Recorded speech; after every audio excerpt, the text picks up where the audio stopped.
If the Tirpitz had somehow escaped her Norwegian prison and broken out into the Atlantic convoy lanes as Germany intended, the entire war would have tilted decisively toward the Axis by mid-1943.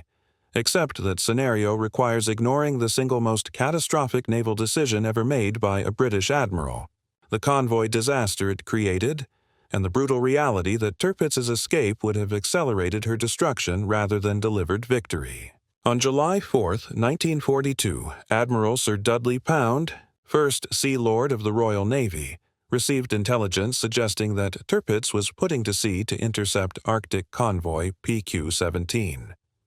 Acting on this threat that never materialized, Pound ordered the convoy to scatter and the escort to withdraw, leaving 35 merchant ships defenseless against German aircraft and U-boats. Over the following week, 24 ships were systematically destroyed in the worst convoy disaster of the entire war. But here's what nobody tells you about this catastrophe. Tirpitz never left her anchorage at Altenfjord. She sat motionless in Kafjord while Luftwaffe bombers and U-boats slaughtered the scattered convoy, proving that the mere threat of this 53,500-ton battleship was more strategically valuable than any actual sortie could have been. Churchill called Tirpitz the Beast and declared that her destruction was the greatest event at sea. At the present time, committing more resources to neutralizing one ship than to entire naval campaigns elsewhere, the British launched 37 separate attacks on Tirpitz between 1942 and 1944, ultimately requiring 32 Lancaster bombers dropping 5-ton tallboy bombs to finally sink her on November 12, 1944. This obsession with Tirpitz reveals a fundamental truth about naval warfare that alternative history enthusiasts consistently miss. Sometimes the greatest strategic value comes not from what a ship does, but from what the enemy fears it might do. Let's establish exactly what made Tirpitz so terrifying in theory before explaining why that terror proved more valuable than combat ever could. Tirpitz was the second and final Bismarck-class battleship, commissioned in February 1941 after her sister ship had already sortied for her fatal Operation Rheinübung. Displacing 4,200 tons standard and 53,500 tons fully loaded, Tirpitz mounted 8 15-inch guns and 4 twin turrets capable of firing 1,764-pound armor-piercing shells out to 880 yards. Her armor protection was formidable, belt armor ranging from 145 mm to 320 mm thickness, deck armor from 50 mm to 120 mm, turret faces protected by 360 meter of hardened steel, and a conning tower with 360 meter all-around protection. Secondary armament of 12 5.9-inch guns in 6 twin turrets gave her the broadside firepower of a light cruiser as backup weaponry. Anti-aircraft defense initially consisted of 16 105mm and 16 37mm guns, supplemented by numerous 20mm weapons, with this battery continuously upgraded throughout her service life until by 1944 she mounted 162 25mm guns alongside her heavier pieces. 3 Brown Boveri geared steam turbines powered by 12 Wagner high-pressure boilers generated 163,026 shaft horsepower, driving Tirpitz to a maximum speed of 30.8 knots during trials. Fuel capacity of 8,297 tons gave her a theoretical range of 8,870 nautical miles at 19 knots, though practical operational range proved far more limited. Everything about her design radiated power. This was a warship, capable of engaging any Allied battleship with confidence and surviving damage that would sink lesser vessels. Now, here's the first critical reality that destroys the Atlantic breakout fantasy: Germany's fuel oil. The situation was so catastrophic by 1942 that Tirpitz's theoretical capabilities became meaningless when actual operations required thousands of tons of irreplaceable fuel. Before Operation Barbarossa in June 1941, Germany's primary supplier of high-grade fuel oil was actually the Soviet Union, an irony lost on neither side when the Wehrmacht invaded. After Barbarossa, Germany's only significant fuel oil source was Romania's Ploiești refineries, which were supposed to supply the Kriegsmarine with 46,000 tons monthly, less than half the actual requirements. But even this inadequate quota was never achieved. During some periods, monthly deliveries dropped below 10% of needs. In April and May 1942, the entire German Navy, including destroyers, was ordered to cease all operations temporarily due to fuel shortages. Admiral Karl Dönitz admitted in his records that fuel constraints forced postponement of major operations until stocks could be accumulated, often requiring months of careful hoarding. A hypothetical Atlantic sortie by Tirpitz would consume approximately 14 tons of fuel per hour at cruising speed of 16 knots, with consumption increasing to 41 tons per hour at combat speed of 27 knots. A 6-day operation without combat would burn 2,000 tons daily, exhausting Tirpitz's 8,297-ton capacity and requiring rendezvous with tankers every 4 days. Tankers that would themselves need to transit U-boat-infested waters and evade Allied air patrols to reach rendezvous points. The mathematics of fuel logistics made sustained Atlantic operations effectively impossible, which explains why Tirpitz spent most of her operational life anchored at Kafjord or Trondheim rather than hunting convoys as her designers intended. The strategic calculation that kept Tirpitz in Norwegian fjords revealed something far more sophisticated than simple fuel. Conservation, the concept of fleet in being, that terrified Allied commanders more effectively than actual combat ever could. By positioning Tirpitz in Norway beginning in January 1942, Germany created a permanent threat to Arctic convoys carrying Lend-Lease supplies to the Soviet Union and forced the British Home Fleet to maintain massive forces at Scapa Flow, ready to intercept any sortie. The battleships HMS Duke of York and USS Washington, the fleet carriers HMS Victorious and other capital ships, multiple cruiser squadrons, and dozens of destroyers remained tied to northern waters specifically to counter the Tirpitz threat.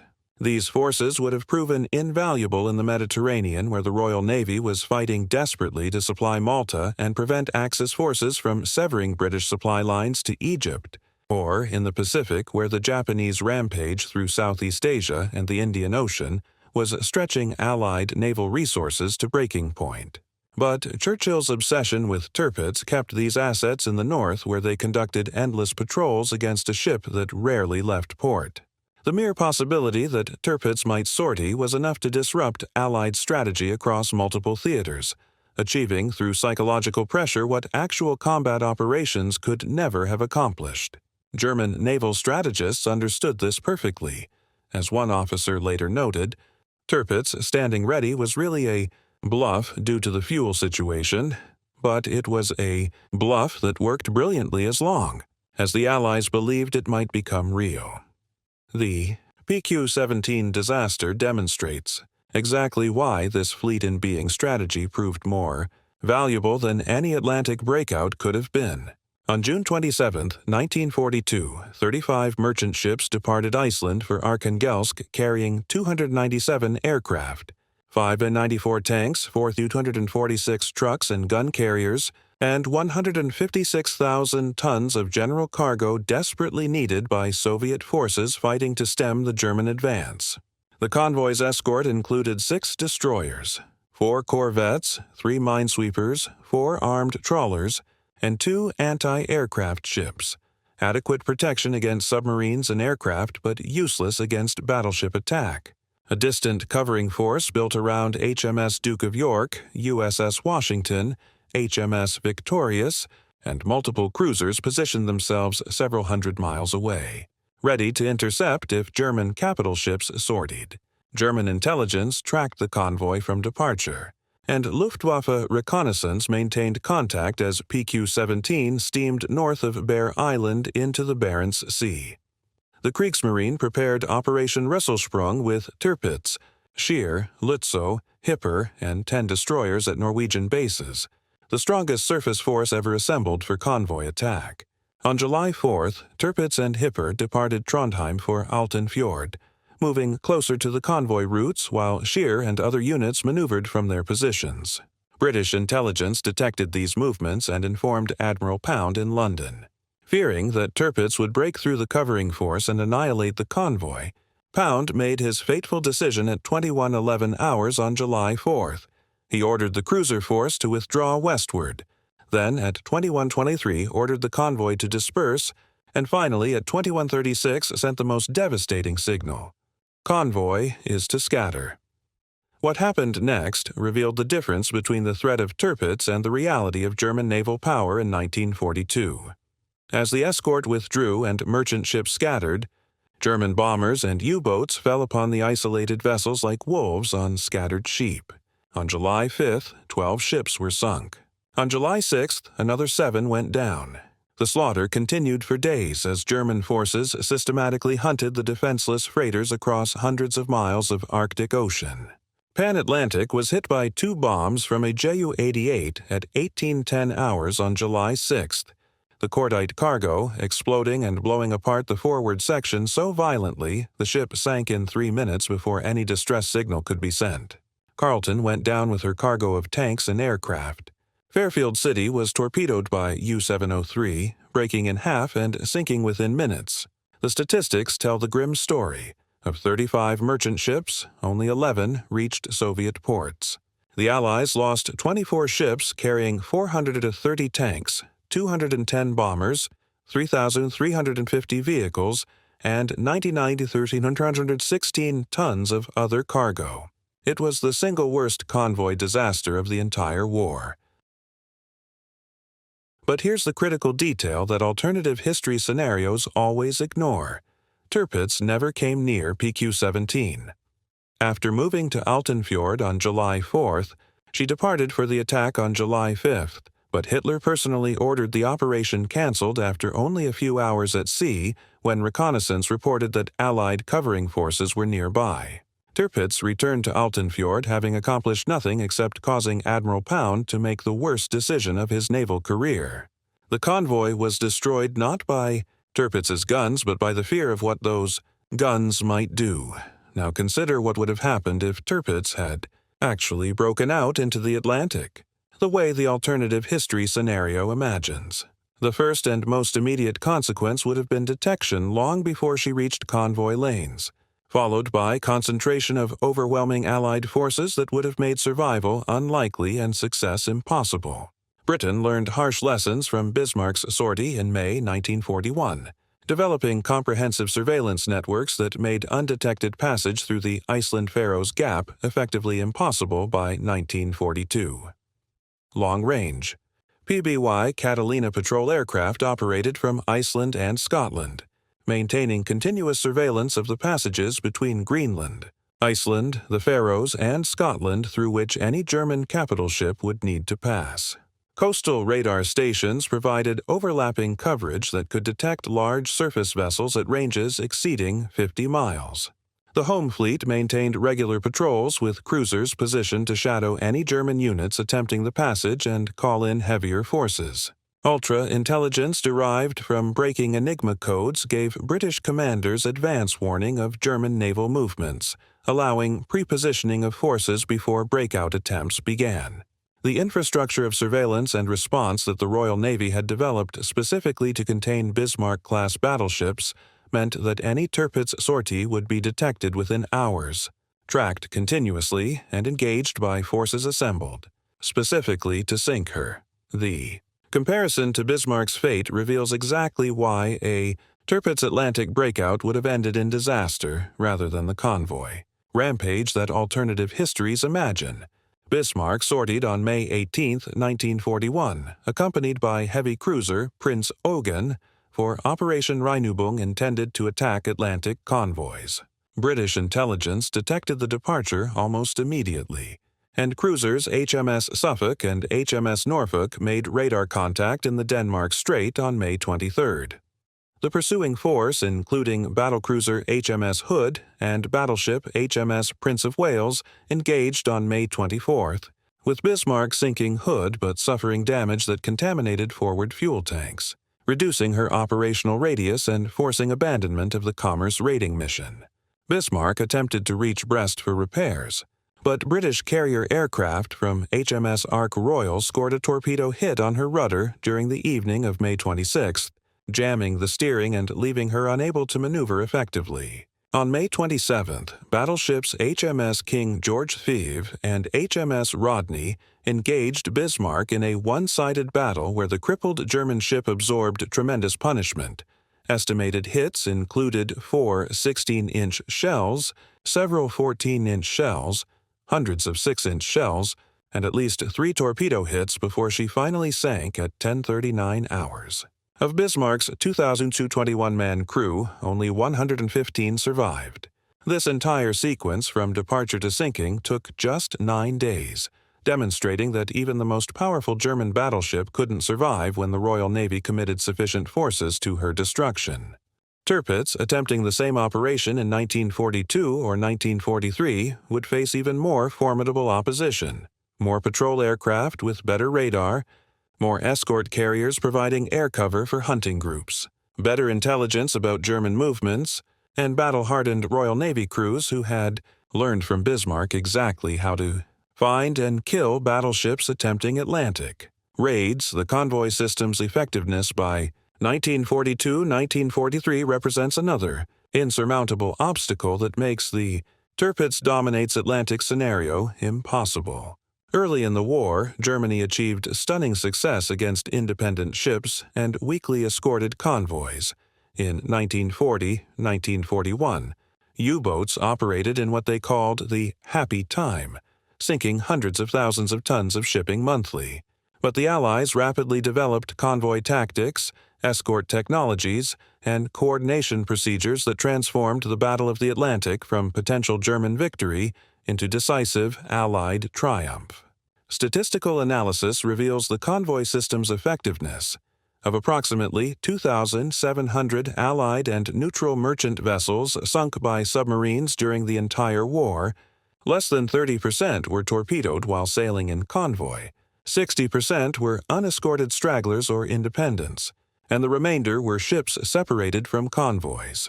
From 1939 to 1942, before the convoy system became fully operational, 4,435 Allied and neutral ships were lost from all causes. From 1943 onward, when the system matured, only 1,452 ships were lost, despite a massive increase in total shipping volume crossing the Atlantic. In the mid-Atlantic region where U-boats concentrated their efforts, convoys lost only 4% of their tonnage compared to 20% losses for independent vessels. This dramatic success resulted from multiple factors working in combination. Concentrated escorts could provide mutual support and coordinated counterattacks. Shipborne radar detected surfaced U-boats at night. High-frequency direction finding, HUF-DUF, triangulated submarine radio transmissions allowing evasive routing. Increasing numbers of escort carriers provided air cover throughout the Atlantic Gap, where land-based aircraft couldn't reach, and depth charges plus forward-throwing hedgehog mortars made anti-submarine attacks devastatingly effective. May 1943, Black May to German submariners, marked the decisive turning point when the convoy system definitively defeated the U-boat threat and demonstrated that Tirpitz entering this environment would have faced coordinated opposition that no single surface raider could overcome. In March 1943, U-boats achieved their greatest success of the war, sinking 120 ships totaling 693,000 tons in the Atlantic, with the battles around convoys HX-229 and SC-122, seeing 21 ships destroyed despite the Allies' best efforts to reinforce escorts and provide air cover. Admiral Donitz deployed over 400 U-boats by April 1943, organizing them into massive wolf packs of 15 to 40 submarines that would converge on convoys and overwhelm defenses through coordinated night surface attacks. German success seemed to be building toward a strategic victory that would sever Allied supply lines and potentially force Britain out of the war. But in May, the situation reversed catastrophically. Allied forces sank 41 U-boats while losing only 58 merchant ships in all theaters and just 34 ships in the Atlantic.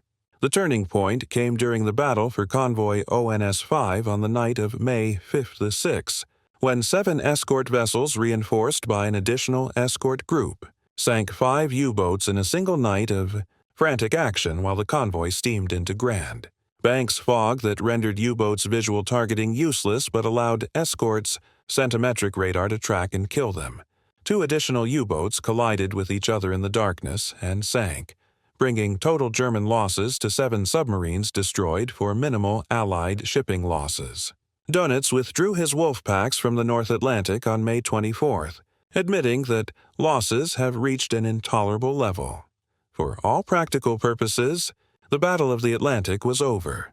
Germany could no longer inflict losses faster than Allied shipyards produced replacements, and U-boat casualties had become unsustainable. Tirpitz's sortie into the Atlantic during this period would have faced not isolated convoys but a comprehensive defensive system that could concentrate overwhelming force against any surface raider with speed that would have given her no chance to operate effectively. Consider the tactical situation. If Tirpitz had somehow reached convoy lanes in mid-1943, each convoy of 45 to 60 merchant ships sailed with escort groups of 6 to 12 destroyers and corvettes, equipped with radar, sonar, and anti-submarine weapons. But when intelligence indicated a surface raider threat, the Allies could rapidly reinforce with support groups built around escort carriers, cruisers, and additional destroyers specifically tasked with hunting enemy capital ships. These support groups would have brought Fairey Swordfish and Grumman Avenger torpedo bombers capable of the kind of aerial torpedo attack that crippled Bismarck's steering, along with F-4F Wildcat fighters that could suppress Tirpitz's anti-aircraft fire during attack runs. British battleships HMS Duke of York, HMS Anson, HMS Howe, and HMS King George V were all in service by 1943, providing 4 modern capital ships capable of engaging Tirpitz on roughly equal terms, while older battleships like HMS Rodney and HMS Ramillies provided additional heavy gun platforms. American battleships assigned to Atlantic convoy protection added USS Washington, USS South Dakota, and other units, creating a concentration of naval power that could bring 6 to 8 battleships plus multiple carrier groups to bear against a single German raider. The surveillance and communication networks that allowed ONS-5's escorts to call in reinforcements during the U-boat battle would work even more effectively against a large surface ship that couldn't submerge or hide. Tirpitz would be tracked continuously by multiple aircraft and shadowing cruisers. Her position reported constantly, and Allied battle groups would converge from multiple directions to trap her far from any friendly port. The fuel logistics that constrained Tirpitz's operations become even more insurmountable when examining actual requirements for Atlantic raiding versus available German tanker support. A Tirpitz task force, realistically the battleship plus at least 2 destroyers for anti-submarine screening, would burn through fuel at rates that required rendezvous with tankers every 3 to 4 days to maintain operations. But where would those tankers come from, and how would they reach rendezvous points? Germany's tanker fleet was tiny compared to requirements, and every tanker attempting to support Atlantic operations would need to run the same surveillance gauntlet that made Tirpitz's breakout so difficult. The tanker network that supported Bismarck's Operation Rheinübung was systematically destroyed by Allied forces after that operation, with supply ships like Belchen, Esso Hamburg, Egerland, and others hunted down and sunk throughout 1941. By 1942, Germany had learned that pre-positioning tankers in the Atlantic was suicide. Allied intelligence usually detected their locations through ultra-intercepts or patrol aircraft sightings, and cruisers or submarines would sink them before the raiders they were meant to support could even sortie. The alternative of having tankers sortie simultaneously with Tirpitz simply multiplied the detection problem while providing slow, vulnerable targets that would be destroyed before they could transfer fuel. Historical data from German surface raider operations shows that fuel limitations proved more constraining than enemy action. Admiral Scheer's 161-day cruise in 1941 sank 17 ships totaling 113,223 tons, but spent most of her time hunting for fuel and avoiding Allied forces rather than actually engaging targets. Tirpitz attempting similar operations would face the same constraints multiplied by the much more sophisticated Allied surveillance and response networks of 1943, the air threat that Tirpitz would face in the Atlantic dwarfs anything she experienced in Norwegian fjords and would have made survival measured in days rather than months. While anchored at Kafjord or Trondheim, Tirpitz enjoyed multiple defensive advantages. Torpedo nets protected against submarine attack. Smoke generators could obscure the anchorage when aircraft approached. Rugged terrain limited attack approaches, forcing bombers into predictable flight paths where concentrated anti-aircraft fire could engage them. And proximity to Luftwaffe airfields at Bardufoss and other Norwegian bases theoretically provided fighter cover, though fuel shortages often prevented effective air defense. Even in this protected environment, British air attacks repeatedly damaged Tirpitz and forced months of repairs. Operation Tungsten, on April 3, 1944, saw Fleet Air Arm Barracuda dive bombers score 15 bomb hits that killed 122 crewmen and forced 3 months of repairs. Operation Paravane on September 15, 1944, delivered a 12,000-pound tallboy bomb that opened a 17-meter gash in her bow and rendered her incapable of going to sea ever again. In the open Atlantic, Tirpitz would have no protective anchorage to retreat to, no terrain to limit attack approaches, no smoke generators to hide behind, and would face airstrikes not from single-carrier raids but from multiple escort carrier groups that could maintain continuous pressure. American escort carriers like USS Bogue, USS Card, and USS Core operated in hunter-killer groups specifically tasked with destroying German surface raiders and submarines, carrying TBF Avenger torpedo bombers and F-4F Wildcat fighters that would circle Tirpitz and attack from multiple directions simultaneously to overwhelm her anti-aircraft defenses. The tactics that Fleet Air Arm pilots developed attacking Tirpitz in fjords would be refined and intensified in the Atlantic, with coordinated high-level bombing to suppress anti-aircraft fire while torpedo bombers attacked from different bearings to ensure hits even if Tirpitz maneuvered violently. Now we reach the fundamental contradiction that destroys every Tirpitz escapes and dominates scenario: the opportunity cost of committing Germany's dwindling naval resources to a suicide mission that would eliminate Tirpitz from the strategic equation permanently rather than keeping her as a fleet in being that tied down Allied resources indefinitely. German naval strategy by 1942 recognized that surface raiders could no longer operate effectively in the Atlantic due to Allied surveillance and air power. This is why Tirpitz was sent to Norway rather than Brest, where Bismarck had been headed. The decision to use Tirpitz as a fleet in being in Norwegian waters rather than risk her in Atlantic operations reflected hard-headed calculation about where the ship provided maximum strategic value. As long as Tirpitz remained operational in Norway, the British had to maintain the home fleet at Scapa Flow, provide heavy escorts for Arctic convoys, and divert resources from other theaters where they were desperately needed. Churchill's obsession with Tirpitz wasn't irrational paranoia. It was recognition that a 53 to 500-ton battleship with 8 15-inch guns posed a genuine threat to convoys carrying 300,000 tons of cargo if she ever sortied effectively. The 37 British attacks on Tirpitz, including conventional bombing raids, midget submarine attacks, carrier airstrikes, and finally the tallboy bombing campaign, consumed enormous resources that could have been used elsewhere. Every Lancaster bomber flying from Scotland to Norway on a Tirpitz mission was a bomber unavailable for strategic bombing of German industry.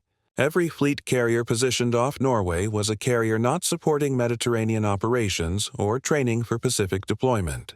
The fleet in being strategy worked brilliantly as long as the threat remained credible.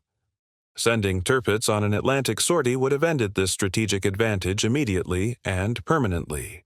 Even if Tirpitz had somehow evaded detection during breakout, reached convoy lanes, and sunk several merchant ships before Allied forces converged, an optimistic scenario that ignores all the operational constraints we've discussed. The Inevitable result would be Tirpitz's destruction, far from any port where she could be repaired or rescued. The best-case outcome for Germany would be trading Tirpitz plus her 2,600-man crew for perhaps 50,000 to 100,000 tons of Allied shipping, a catastrophically unfavorable exchange when Allied shipyards were producing Liberty ships faster than U-boats could sink them. The United States alone built 2,610 Liberty ships during the war, with production peaking at 3 ships per day in 1943.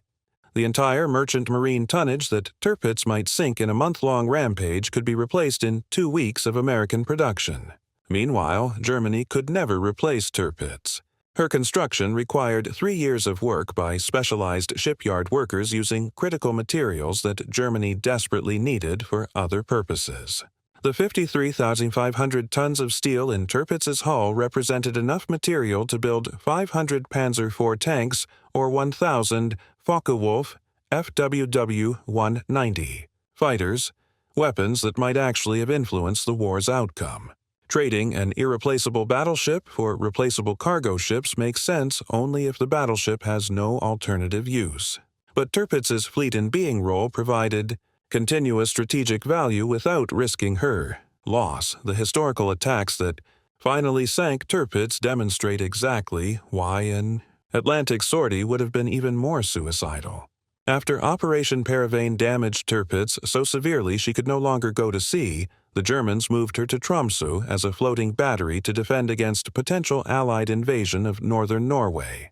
This move proved fatal because Tromsø was within range of Lancaster bombers operating from Scotland, eliminating the need for forward bases or carrier operations. On November 12, 1944, 32 Lancasters from 617 Squadron and 9 Squadron took off from Lossiemouth carrying tallboy bombs and extra fuel, facing a 2,200-mile round trip that would keep them airborne for over 12 hours. The weather was perfect, clear visibility. No fighters appeared despite frantic German calls for air cover, and no smokescreen obscured the target. The Lancasters bombed from 12,000 to 16,000 feet during an 8-minute period, dropping 29 tallboys with devastating accuracy. At least 3 scored direct hits, while several near misses contributed to the overall damage. One tallboy penetrated through Tirpitz's armored deck and detonated inside the ship, creating catastrophic structural damage. Another hit forward, opening a massive hole. The accumulated damage caused Tirpitz to list to port, and at 0950 hours she capsized completely, trapping approximately 1,000 to 1,200 men inside the hull who drowned or were killed by internal explosions. Only 200 crew survived. The entire action from first bomb to capsizing took about 10 minutes, demonstrating that even the mightiest battleship becomes a helpless target when aircraft attack with the right weapons and tactics. Now imagine Tirpitz in the open Atlantic with no terrain to shield approaches, no anti-submarine nets, no smoke generators, facing not 32 bombers but continuous attacks from multiple carrier groups until she was sent to the bottom. The outcome was never in doubt. So what actually would have happened if Germany had ordered Tirpitz to attempt an Atlantic breakout in 1942 or 1943? The most likely scenario unfolds like a slow-motion disaster where each stage makes the final catastrophe more inevitable. Tirpitz departs Trondheim or Altenfjord accompanied by destroyers, heading for the Iceland-Faroes Gap. Within 6 hours, patrol aircraft detect the formation and shadow it continuously, while radio signals summon home fleet units from Scapa Flow. British battleships and carrier sortie, positioning themselves to intercept once Tirpitz commits to a passage route. Tirpitz's commander faces the choice between turning back and admitting the sortie has failed before accomplishing anything, or proceeding into waters where he knows heavy forces are concentrating against him. Pride and operational orders likely force him forward. As Tirpitz enters the gap, cruisers make radar contact and shadow from beyond gun range, reporting position continuously. The first carrier strike arrives within hours.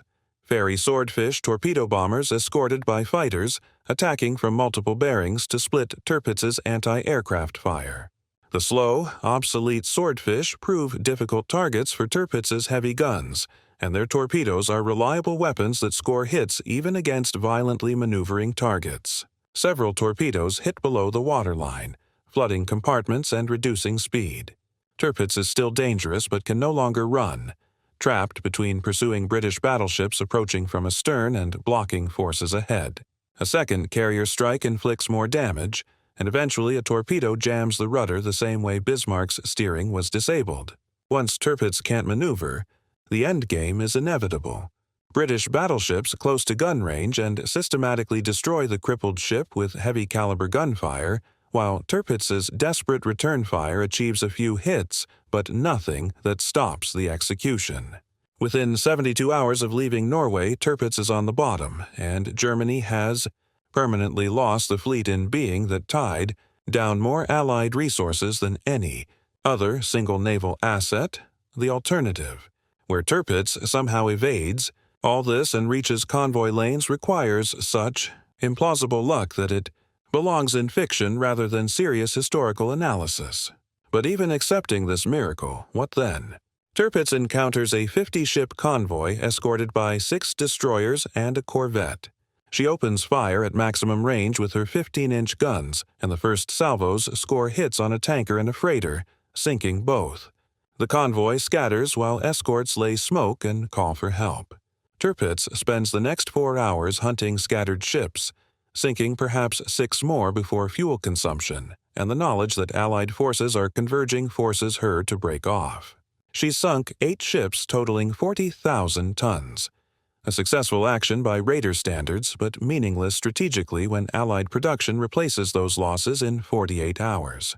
Meanwhile, every Allied patrol aircraft in the Atlantic is searching for Tirpitz. Every carrier group is steaming toward her last known position, and the net is tightening with every hour. She can't return to Norway because the passages are now fully alerted and blocked. She can't reach a French port because Allied air superiority makes transit through the Bay of Biscay suicidal. She needs fuel within 72 hours, but the tanker that was supposed to meet her has been sunk by a cruiser that intercepted her based on ultra-intelligence. Tirpitz is alone in the middle of the Atlantic, damaged from near-miss bombs, low on fuel, with no hope of escape and Allied forces closing from 3 directions. Her final battle might be glorious, but the outcome was predetermined the moment she left. Norwegian waters. The real tragedy of Tirpitz isn't that she never escaped to dominate the Atlantic. It's that Germany built her at all when the resources could have created weapons that might actually have changed the war's outcome. The steel industrial capacity, skilled labor, and fuel oil consumed by Tirpitz's construction and operations represented opportunity costs that Germany could never afford. Those same resources could have built 1,000 additional U-boats, and sustained U-boat warfare came far closer to severing Allied supply lines than surface raiders ever could. Or the resources could have produced 10,000 additional aircraft for the Luftwaffe, providing the air superiority over Normandy beaches or the Eastern Front that might have delayed Allied advances by months. Or the resources could have gone to Wehrmacht logistics, trucks, trains, fuel supplies that could have sustained the mobile warfare at which Germany excelled rather than the static defense that characterized 1943 to 1945 operations. Every ton of fuel oil burned in Tirpitz's boilers during training exercises or brief sorties was oil unavailable for panzer divisions or Luftwaffe squadrons.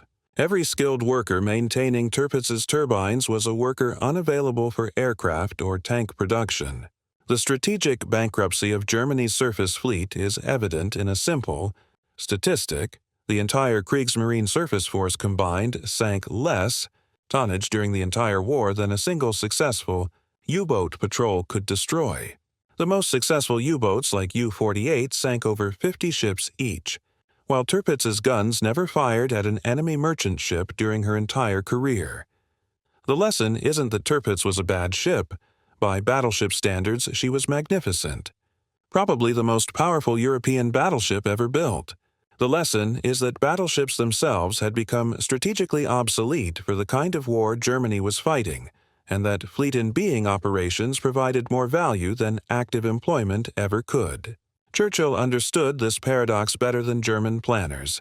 He feared Tirpitz precisely because she tied down resources while accomplishing nothing, forcing Britain to maintain expensive countermeasures that consumed resources needed elsewhere.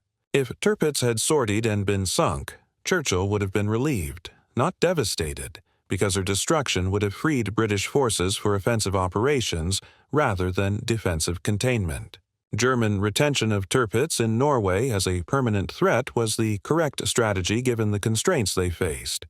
Fuel shortages, Allied air superiority, comprehensive surveillance networks, and the convoy system's maturity all meant that Atlantic raids would fail at catastrophic cost. The tragedy is that this correct strategy was necessitated by the incorrect decision to build the ship in the first place. Germany needed submarines, aircraft, and tanks, not white elephants, that consumed disproportionate resources while delivering minimal returns. The counterfactual, where Tirpitz escapes and dominates the Atlantic, collapses when confronted with the strategic realities of 1942-1943 naval warfare. It requires assuming that Allied air power doesn't exist, that the convoy system doesn't work, that ultra-intelligence provides no warning, that the home fleet remains passive, that escort carriers don't hunt raiders, that fuel logistics don't constrain operations, and that a single surface ship can somehow overcome the systematic advantages that industrial production, technological innovation, and operational adaptation provided to Allied naval forces. Every assumption contradicts historical evidence.